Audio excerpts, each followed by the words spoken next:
Hello everyone, this is William from Junilai and Williams Adventures, coming to you again from the Philippines here in Cebu. And a little while back there had been a discussion, big controversy about a subject that I never really got involved with, but I thought that I would give my 2 cents on that subject, and that's talking about the Passport Brothers. And we're going to talk about that in a little while. We'll be getting right back to you right after this. See you then, guys.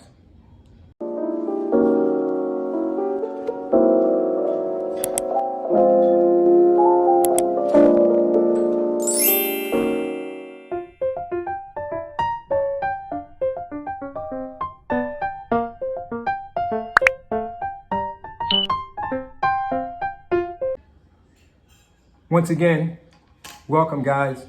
It's William at Junilai's Adventures, Junilai and Williams Adventures, coming back to you again from Cebu. And we just wanted to touch on the subject today. It was on my mind. One of our subscribers asked me a question, and I thought I'd do a video about it because I had never really touched on that subject.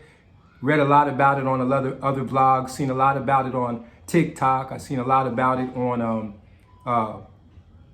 YouTube. And that is the Passport Brothers. And he asked me, he said, William, are you a Passport Brother? And, I had to think about that. And I said, I'd get back to him because it was a good question. And first of all, I found out, what is a Passport Brother? Well, the definition that they got in the Urban Dictionary says the Passport Brothers are men who have chosen to seek out foreign women, typically from other countries, for relationships. Then they went on to name those countries, and at the top of the list was the Philippines. That's where I'm at. They had Brazil number 2. Colombia was number 3. Thailand was number 4. The Dominican Republic was number 5. Jamaica was number 6. And the Ukraine was number 7. And so that's the question. That's what we want to talk about. Are you a Passport Brother? I know a lot of different men, black and white, different nationalities that have come, and I'll talk about the Philippines because that's where I'm living at right now. Been here for a little over a year, and I've seen a lot of debate back and forth about the Passport Brothers. And I would guess by definition, I'm a Passport Brother because I'm a brother and I got a passport. That would be the only reason that I believe that I'm a Passport Brother. I've seen a lot of women from the U.S. that were really upset about the subject. I watched the another vlog that I really admire, the Black Filipino, the brother from Brooklyn, Jay, and I watch his videos all the time. I've seen him discuss about that, and his is what really brought me to that. But I never really chimed in my 2 cents on the subject. But a lot of women got mad when that came up with that subject about the Passport Brothers because men were let's say men were so-called coming to Asian or different countries, foreign countries, and they were dating women that were probably half their age. And I came to the Philippines back in 2019, and I came to visit 3 times in a row through the years. Then the pandemic happened. Met a woman, long story short, came back in 2022, and then a year later we got married, and she's now my wife. So the question, are you a Passport Brother?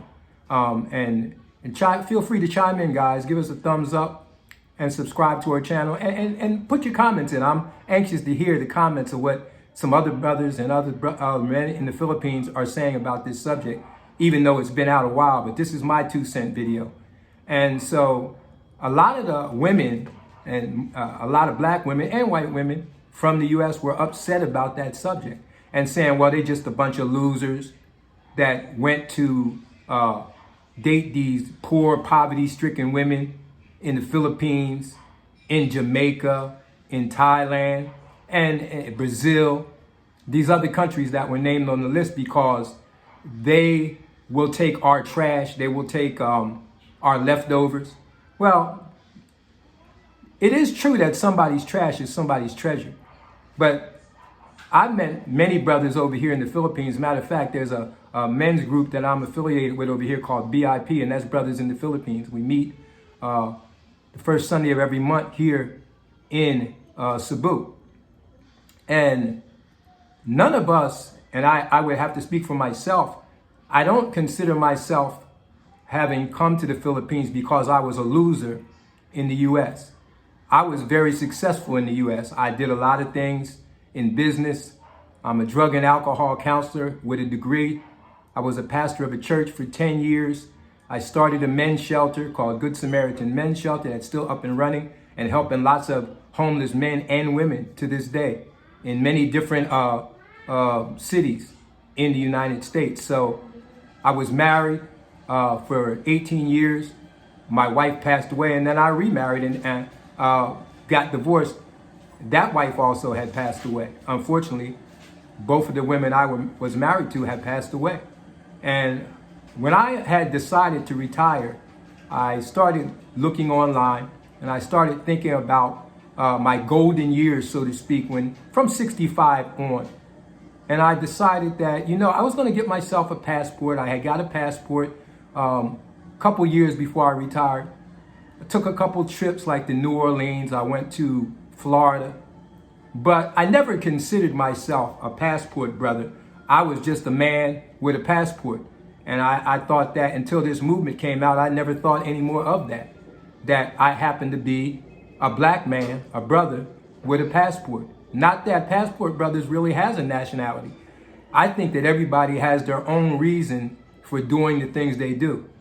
Myself, when I came to the Philippines back in 2019, I was looking for a place that was warm weather climate to go on vacation. I had got on a dating site called Christian Filipina, and I did meet a very nice woman. We began to talk, and I had decided that I was going to make a trip to the Philippines. So by the technical definition of the word and the urban definition, I did seek out an Asian woman. I am black. I am a brother. And I do have a passport. So I guess technically I was a passport brother. But never once have I ever felt that I was a loser escaping the life in the USA because I couldn't make it there, or I was broke there, or any of those things, because I was neither of those. But I was seeking out new adventure. As I always say, there's 4 quarters like a game in your life, like a sporting event.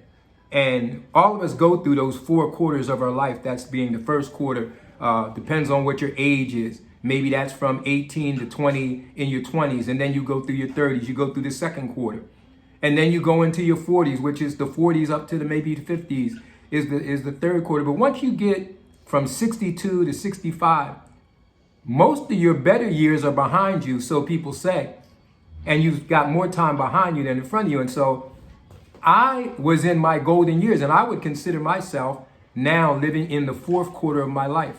So really the question to myself was, in retirement, was I going to just drift into doing nothing and being invisible? A lot of times, I can't speak for women because I'm a man, but men, and I would think women too sometimes, once you get past 65, you're widowed or you're divorced or you're just single for whatever reason, you become invisible, because the United States really at this time is a young man's game.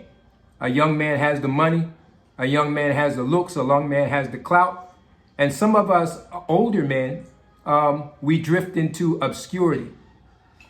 Therefore, some of us just, we just do like the old general said, MacArthur, we just fade away. But I decided I wasn't going to just fade away. I was still healthy. I was still young thinking, young in mind, and young in body. I work out. And I said, you know what? Some of the psychiatrists in the job I work with were Filipino. And they said, you should take a trip to the Philippines. It's beautiful weather. I know you've been trying to escape the snow, and you should go over there. There's many of single women. You're a single man. And you should just go over there and take a vacation and see how you like the Philippines. So me and another friend of mine from work, we decided that. We went over there in 2019. We both had our passports. We had vacation from our jobs. We took an extra little time. We got on a plane. up in New York, JFK, and we flew a round trip ticket, 16 hours one way from JFK to Manila. And then we caught another flight, an hour flight to a city in the Philippines called Cebu. Is where I'm at now. I've been living here now for over a year. So, are you a passport brother? That's the question. Well, in the technical sense of the word, I am a passport brother. Only because I'm a brother with a passport. But I came over here looking for a new adventure in the fourth quarter of my life. And I also wanted to meet the woman that I can share my rest of the fourth quarter of my life with, so to speak, my soulmate. And that's what I put on the website when I was on the dating site. And a lot of us get on dating sites, whether we're female or male. And remember, I've met black women over here, white women, Puerto Rican women over here that are from the U.S. Men are not the only ones that can come to the Philippines. Women also come to the Philippines. Black women, white women, Spanish women come to the Philippines and like the Philippines, whether it's to visit on vacation or whether it's to think about retiring. Now, remember, money was in the consideration, one of the considerations why I chose the Philippines. Remember that every one US dollar is worth 55 to 56 Philippine pesos. Guys, 100 US dollars is worth almost 5,600 Philippine pesos. And that's not inflated. I mean, you can go out and eat a good meal here for under $20, sometimes $10. You can catch a cab from one side of the city to the other for 500 pesos. That's maybe $10, maybe less, maybe $6.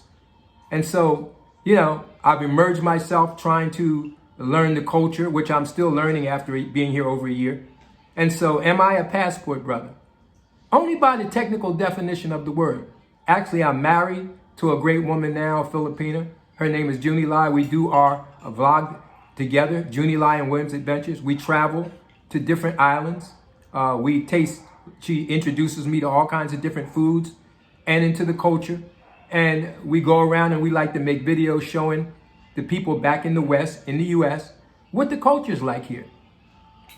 So, for my 2 cents, I would say that the term, the Urban Dictionary term, the passport brothers, has been overblown.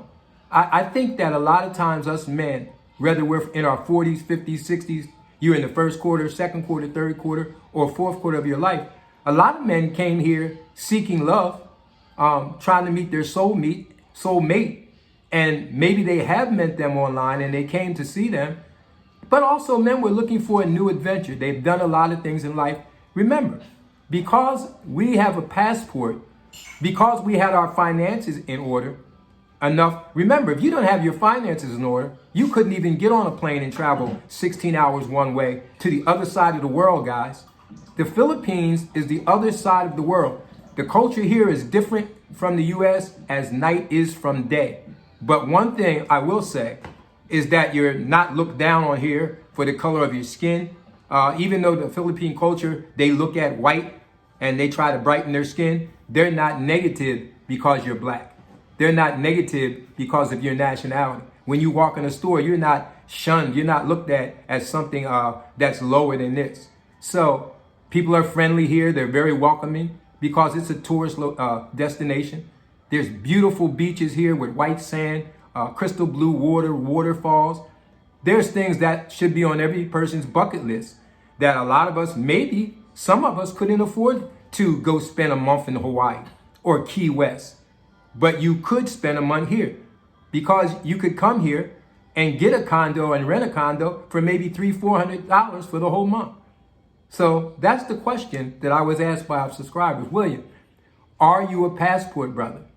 In the technical sense of the word, I'm a brother with a passport.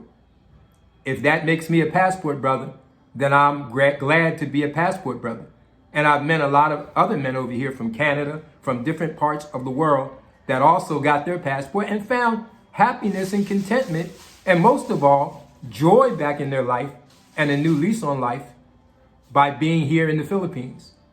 So I would say to you, start thinking differently about that discussion that they were having online about, well, the losers, they're just loser men that went to the Philippines to take advantage of silly Filipino women. Well, let me tell you something about that I've learned about the Filipino women. They're not wallflowers. They speak up. They're not women that are just used. They're not women that are just going to be with you just because you got your money's worth more. They have choices. Most of them are college educated. They just live in a developing country where money is hard. I mean, the average Filipino makes a couple $100 US a month, even working 10, 12-hour days. Even in managerial situations, they might make 600 US a month. And that's a very good job with college degrees. So it's not that they're not an industrious people that don't want to work. The women they're very highly educated. Not only that, they speak their language and our language. And so we can barely come over here and speak theirs. I know a few words that I picked up over here, and I'm trying to learn some of the language, but they can speak our language, and everything in here in the Philippines is written in English. So they're not silly women.